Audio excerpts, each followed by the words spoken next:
ابو حذیفہ رضی اللہ عنہ بی بی روانه دا ګوري یو نوجوان ولاړ دی شونډې بالکل وچک لکې دي په بد حالت کې دی تک تور سړی انسان دی دا ابو حذیفہ رضی اللہ عنہ د بی بی زړه کې ترس رالی چې دا انسان خو ډېر په بد حال کې دی ورته رانږدې شوه ورته وایي نوجوانه څنګه پریشانې څه مسله ده دته سالم رضی اللہ عنہ د کفر په حالت کې دی وایي زه غلام یم خپل آقا خپل مالک د خرڅ دپاره ودرولې یم 3 ورځې وشوې څوک راته التفات نه کوي څوک مې اخلي نه رنګ مې تک تور دی باډي مې وچه کلکه ده نوجوانا خوراک سکاک دی کڑے دی اگوی خوراک من ددری ورزونا ندی کڑے مالک را لخوراکم نراکی دا ابو حذیفہ رضی اللہ عنہ بی بی زرکی ترس رالی او سالم رضی اللہ عنہ توی مالک تیرا تخایا اگو تا اشاری سر مالک رائی کلی چو تا مالکو خودو دا ابو حذیفہ رضی اللہ عنہ بی بی ورلا مالک توی دا غلام ز اخلم سمرا گٹا بواخلی دی غلام کی بسمرا گٹاو کی مالک و توی دا گٹی تمن لرم پخپل سر باندی بوزا دا 3 ورځو نه د دې څوک د تپوس نشتا چې دا غلام په منګړه خرڅ کا بس پر سر باندې بوزا ابو حذیفہ رضی اللہ عنہ بی بی سالم رضی اللہ عنہ واخستو خپل کور ته راوستو کله چې د صحابي کور ته راغلی سالم رضی اللہ عنہ هغه دعوت ورکړ کله چې هغه ته دعوت ملاو شو هغه مسلمان شو کلمې ویلا ابو حذیفہ رضی اللہ عنہ تلاس نونیو بی بیو توی دا زما غلام ندے داستا غلام دے ماتا لدر کوستا خدمت بکی ابو حذیفہ رضی اللہ عنہ توی کلچ دا زما غلام شو نزتی اولی انسان جوڑو ما زتی دا دنیا خدمتون نکوم سالم رضی اللہ عنہ دلاس نونیو د نبی پاک مجلس ته بوتلو مجلس کی اعلان کو او نبی پاک سالم زما غلام دے خزت دنیا نگٹم سالم بستا مجلس ترازی او درب کتاب بزد کئی د سالم نه یولی انسان جوړول غواړم نبی پاک انتہائی خوشحال شو ورسره دا اعلانی موکو چې سالم رضی اللہ عنہ دتا بزما غلام نوائی بلکہ سالم بزما بچی سنچ دا وقت قانون چلی دو دا متبنا سالم بزما بچی سالم رضی اللہ عنہ درب کتاب را واخستو او فدا سے انداز باندی درب کتاب زدکو چه خلقو تا حیرانو سالم ندا سے ہستی جوڑا شو خلق ہوتا سالم دا ابی حذیفہ زوی ویلو قرآن کی آیات رالے ادعوهم لآبائهم تاسو دا ہر انسان نسبت خپل پلار تکوئی غلط پلار تدچا نسبت مکوئی د سالم خپل پلار کو د معلوم دی هغه نسبت وکړي کنه دې معلوم فاخوانکم فی الدین بیا تاسو په دین کې رندي بایو توایا اخیو توایا ورورو توایا خو غلط پلار ته نسبت نه کې حدیث کې راځي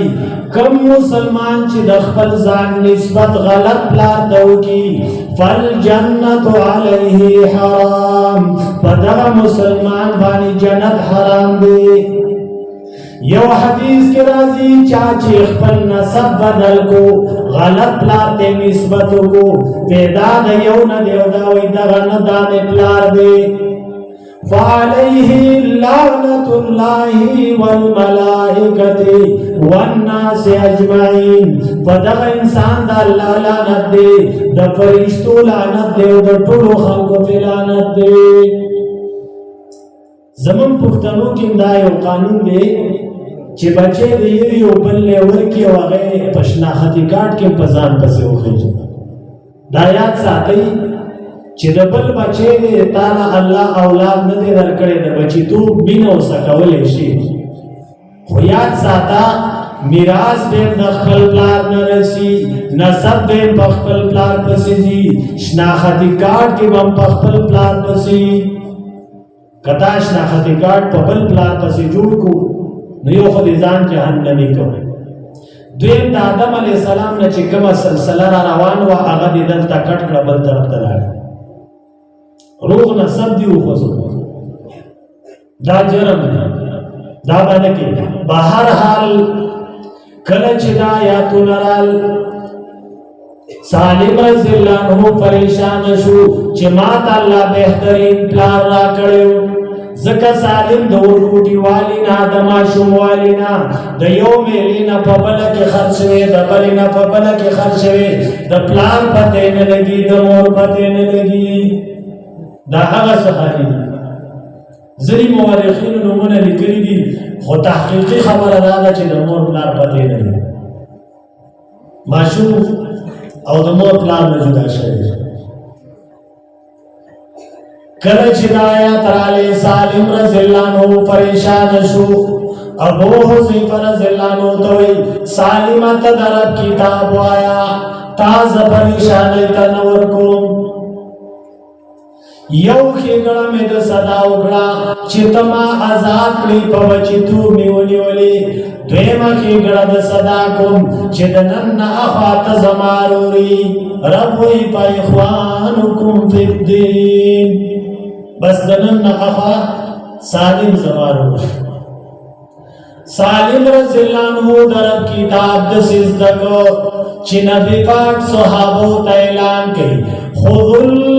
القرآن من اربعات اید دنیا خلقا کتاسو درب کتاب دکوئی نو دسلورو ہستو نیز دکئی دسلورو انسانانو نیز دکئی پٹول دنیا کی دٹاپ قاریان فطول دنیا کی نمبر اول قاریان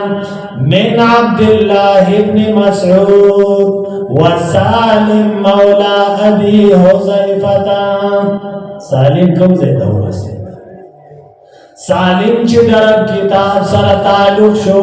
صرف دا کتاب چوت ندے ماتا ستویل دی طرح نزدی کی دن کم چوت دے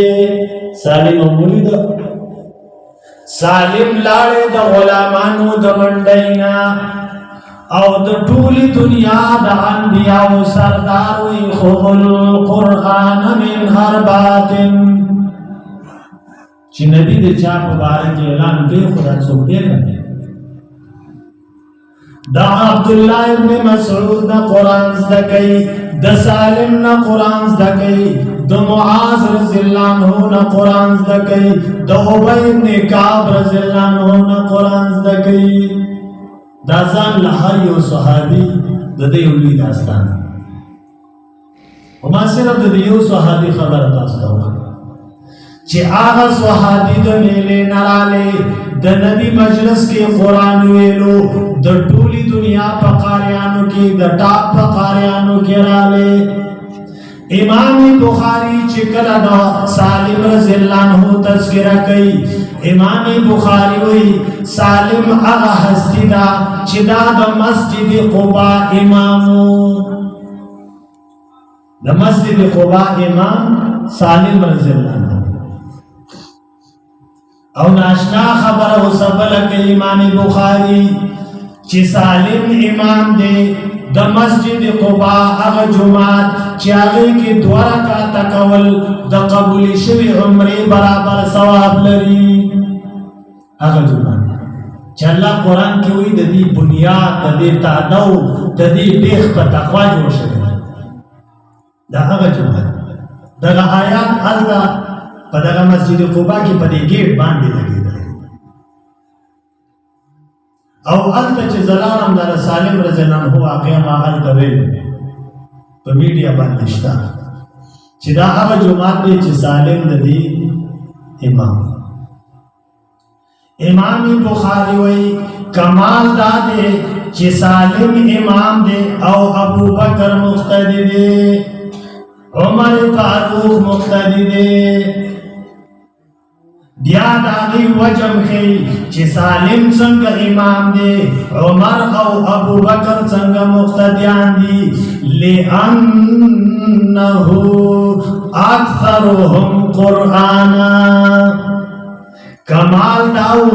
چې د قرآن مهارت د سالم د ابوبکر او د عمر فاروق نه زیاتو د قرآن د وجې نه قرآن انسان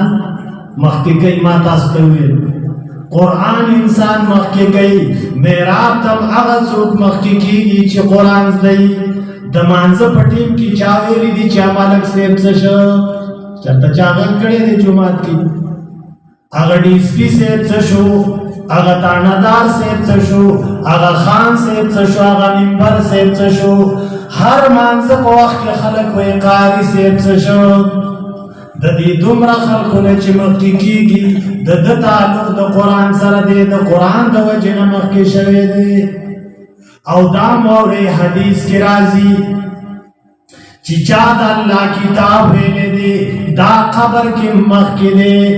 حدیث پاک کی رازی کلچ وحد کی شہیدانو شو د شہیدانو تعداد سیواو زمان نبیوی کلاو کلاو قبرون جوڑ گئی چی یو یو قبر کی دو دری دری شہیدان کی دو